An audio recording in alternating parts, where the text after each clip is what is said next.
Okay, pada hari ini kita akan borak tentang sport fencing. Yes, fencing.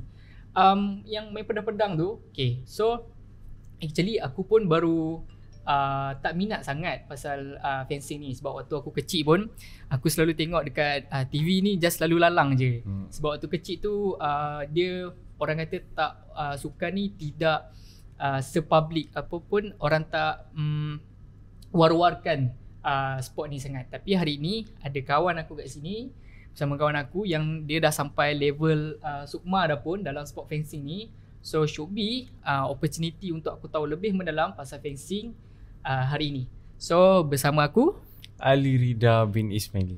Yes, beliau daripada Negeri Sembilan dan berumur 19 tahun.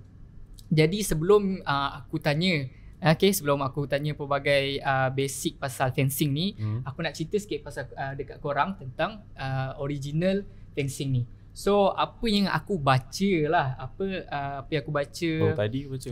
betul. Apa yang aku baca tentang fencing ni, dia dah start like thousands years ago, mainly dekat Italy dengan Spain waktu 15 dan 16 centuries. So waktu tu fencing ni dia of course lah tak macam hari ni. Dia tak ada protective gears, tak ada pedang pun memang jauh beza. Okay, lepas tu dia lebih brutal waktu tu. And then naik je pada 17 centuries, fencing ni dia dah start ada rules, dah start ada protective gear. Lepas tu weapon pun dah start tukar dengan lebih ringan, lebih kurang bahaya lah. And then start masuk Olimpik pertama fencing ni, modern fencing ni pada 1896. Okay, ni first aku tahu 1896. Kalau salah boleh tolong bagi tahu dalam komen.